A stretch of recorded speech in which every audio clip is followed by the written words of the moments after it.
सभी लोगों को स्वतंत्रता दिवस 15 अगस्त 2022 के लिए बहुत बहुत शुभकामनाएं। हमारे 75 साल पूरे हो गए हैं स्वतंत्रता को प्राप्त किए हुए, और ये 76 इंडिपेंडेंस डे है, ध्यान रखिएगा। इस वाले वीडियो में हम लोग चर्चा करेंगे किस प्रकार से मोदी जी का जो भाषण था, तो उसमें 5 मेन चीजें क्या हैं जो मैंने एनालिसिस करके बनाई है, और किस तरीके से वो प्रेजेंट को और फ्यूचर को और पास्ट से संबंधित है। ठीक, तो अगर आप देखो तो मोदी जी ने 5 पॉइंट जो मेरे हिसाब से हो सकते हैं जिस पे फोकस रहा, तो पहला तो रहा कि उन्होंने बोला है कि 5 कमिटमेंट होने चाहिए, 5 प्रण होने चाहिए। ठीक, वो क्या क्या है अभी बताऊंगा।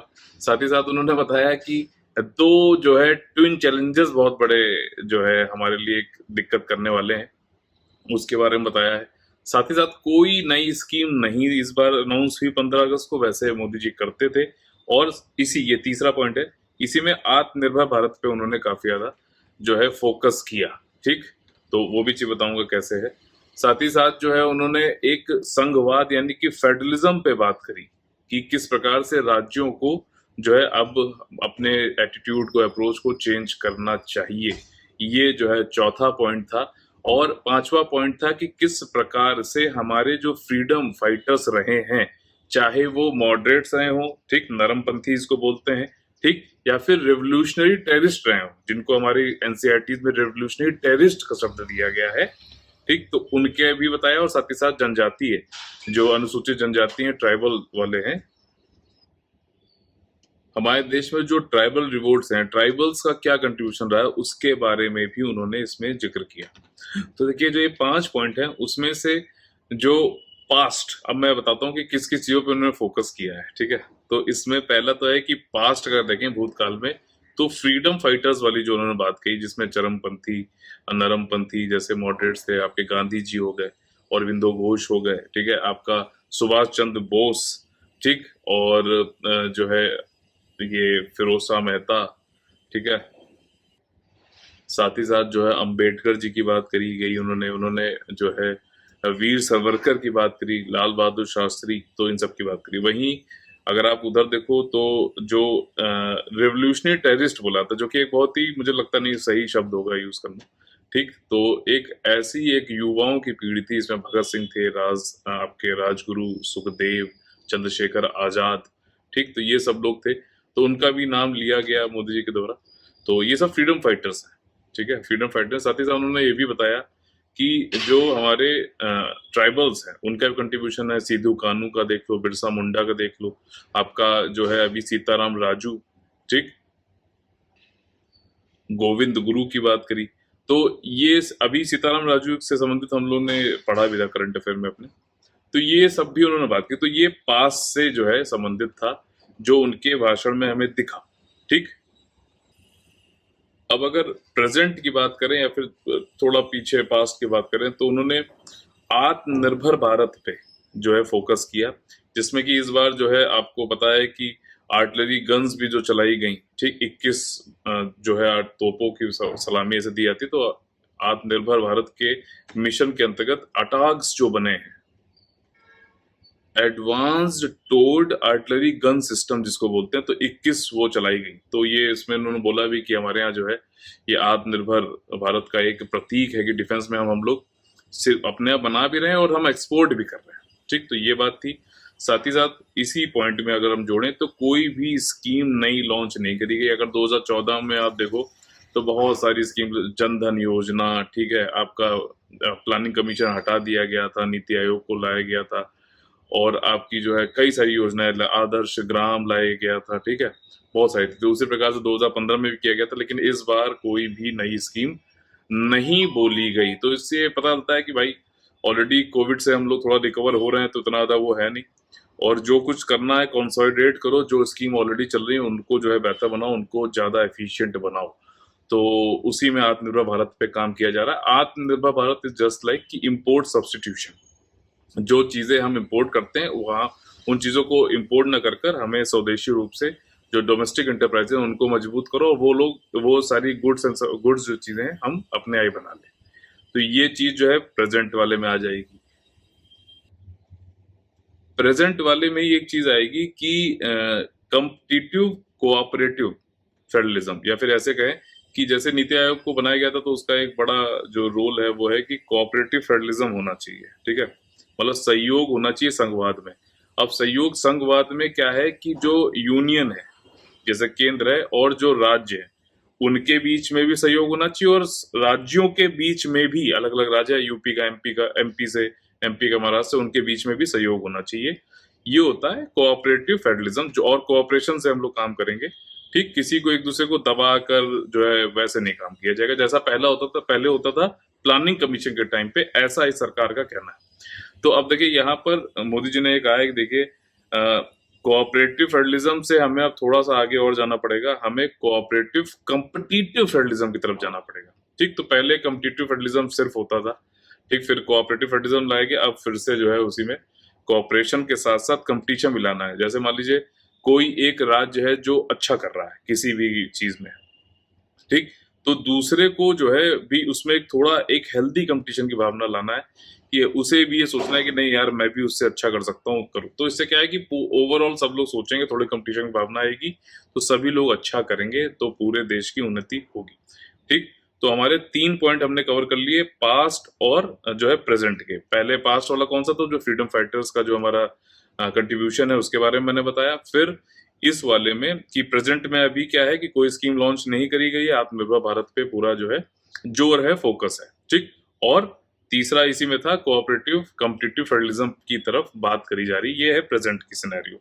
अब फ्यूचर पे जो उन्होंने फोकस किया है आज के भाषण में, उस पर समझ लेते हैं। फ्यूचर में जो नियर फ्यूचर है 2024 का इलेक्शन, और जो अब थोड़ा सा डिस्टेंट पे जो फ्यूचर है आपका 2047, यानी कि 100 साल जब भारत के स्वतंत्रता के हो जाएंगे, तब क्या है उसको क्या बोला जा रहा है, अमृत काल बोला जा रहा है, ठीक। तो 25 साल अभी जो बचे हुए हैं तो उसमें क्या करना है उस पे जाएंगे। तो उसमें 5 प्रण की जो बात करी गई है, तो देखिए जो बी पॉइंट था, मैंने जब शुरुआत में 5 आपको बताए थे, तो जो नियर फ्यूचर है 2024 का इलेक्शन प्राइम मिनिस्टर वाला, उसके लिए उन्होंने फिर से जो है मुझे लगता है कि यहाँ से बिगुल जो है बजा दिया है।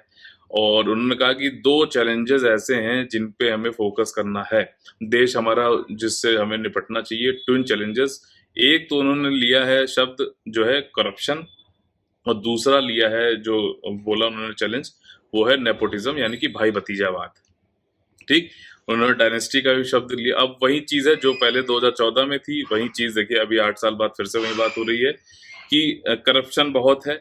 उन्होंने ये भी कहा कि कई लोग के पास पैसे नहीं है और कई लोग के पास जो है पैसा इतना है कि वो छुपा नहीं पा रहे हैं।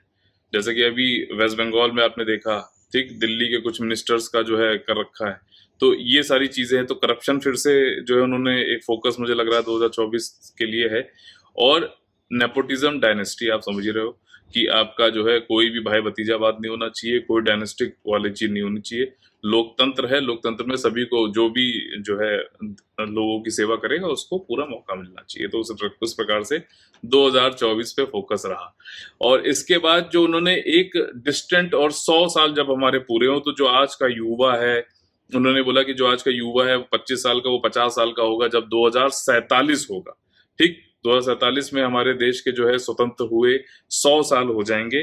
तो हमें उसके लिए क्या काम करना है, तो अभी से क्या काम करना है, तो उसके लिए उन्होंने यहाँ पे बोला। उन्होंने पहली चीज तो ये बोली कि भारत को एक विकसित देश बनाना है। अभी हम लोग विकासशील देश है, डेवलपिंग है, डेवलप्ड नेशन बनाना है 2047 तक। ये उन्होंने फ्यूचरिस्टिक एक दिया है गोल, कमिटमेंट। 5 प्रण जो बोले उसमें से पहला प्रण ये है। दूसरा उन्होंने बोला है कि हमें अपना जो है गुलामी वाली जो भी फितरत है, जो भी एक थोड़ा तिनका भी हमारे मन में अगर बचा हुआ है, तो उसको भैया निकाल फेंको। गुलाम गुलाम वाली चीजें अब हमें सोचने की, समझने की जरूरत नहीं कि जब कोई फॉरेन इंस्टीट्यूशन हमें बोलेगा कि हम अच्छा हैं तभी हम अच्छे को माने, या फिर हमें उनसे सर्टिफिकेट की जरूरत नहीं है। यही शब्दों का उपयोग भी उन्होंने किया था, ठीक। तीसरा प्रण उन्होंने इसमें ये बोला कि भैया हमें अपनी विरासत पे गर्व होना चाहिए, हमें हमारी जो हेरिटेज है, लेगेसी है, उस पर हमें प्राउड होना चाहिए। तो ये एक तरीके से भारत के कल्चर को, आयुष, योगा, ठीक है, तो एक सॉफ्ट पावर की तरफ वो है कि हमें अपनी सॉफ्ट पावर को और बढ़ाना है। सॉफ्ट पावर जो होता है कल्चरल और ये सब जो होता है ना, people to people relations, this is very good concept. India की सॉफ्ट पावर बहुत अच्छी है। वहीं अगर आप सिर्फ बंदूकों और परमाणु हथियारों पर अगर भरोसा करते हो तो वो हार्ड पावर बोला जाता है। वो बहुत ज्यादा कोई डर के आपसे आपके सामने तो आपकी बात मान सकता है, लेकिन जैसे ही उसको मौका मिलेगा आपको जो है रास्ता आपका जो है पत्ता काटने की कोशिश करता है।